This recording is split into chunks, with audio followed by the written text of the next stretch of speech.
जय श्री राम। आइए आगे सुनते हैं श्रीमद् भागवत महापुराण में।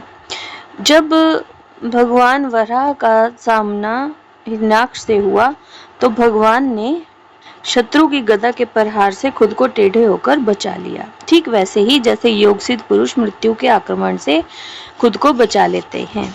फिर जब वह क्रोध से होठ चबाता हुआ अपनी गदा लेकर बार बार घुमाने लगा, तब श्री हरि कुपित होकर बड़े वेग से उसकी ओर झपटे।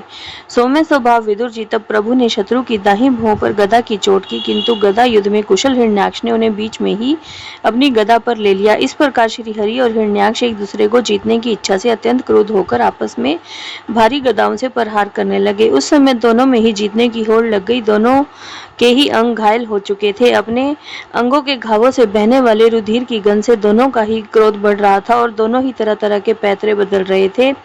इस तरह से एक दूसरे की जीतने की इच्छा से बड़ा भयंकर युद्ध हुआ। विदुर जी, जब इस प्रकार हिरण्याक्ष और माया से वराह रूप धारण करने वाले भगवान यज्ञ मूर्ति पृथ्वी के लिए द्वेष बांधकर युद्ध करने लगे, तब उसे देखने के लिए वहां ऋषियों के सहित ब्रह्मा जी आए। वे हजारों ऋषियों से घिरे हुए थे। जब उन्होंने देखा कि दैत्य बड़ा शूरवीर है, उसमें भय का नाम भी नहीं है, वह मुकाबला करने में भी समर्थ है और उसके पराक्रम को चूर्ण करना बड़ा कठिन काम है, तब वे भगवान आदि शुक्र रूप नारायण से इस प्रकार कहने लगे, देव, मुझसे वर पाकर यह दुष्ट दैत्य बड़ा प्रबल हो गया है। इस समय यह आपके श्री चरणों की शरण में रहने वाले देवताओं, ब्राह्मणों, गौओं और अन्य निरपराध जीवों को बहुत ही हानि पहुंचाने वाला, दुखदायी और भयप्रद हो रहा है। इसकी जोड़ का और कोई योद्धा नहीं है, इसलिए यह महाकंटक अपना मुकाबला करने वाले वीर की खोज में समस्त लोकों में घूम रहा है।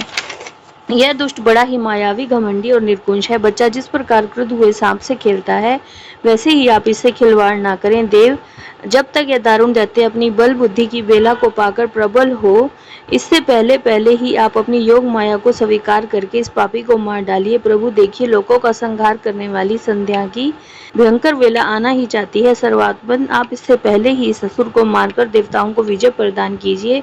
इस समय अभिजीत नामक मंगलमय मुहूर्त का भी योग आ गया है, अतः अपने सुहृद हम लोगों के कल्याण के लिए शीघ्र ही इस दुर्जय दैत्य से निपट लीजिए। प्रभु, इसकी मृत्यु आपके ही हाथ में बंधी है। हम लोगों के बड़े भाग्य हैं कि स्वयं ही अपने काल रूप आपके पास आ पहुंचा है। अब आप युद्ध में बलपूर्वक इसे मारकर लोगों को शांति प्रदान कीजिए।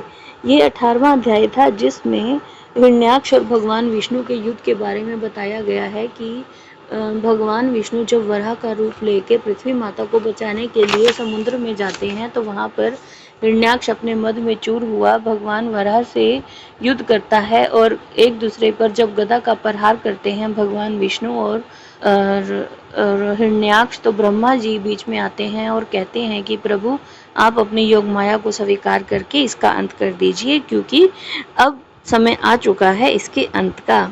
इस तरह से भगवान विष्णु को ब्रह्मा जी समझा रहे हैं।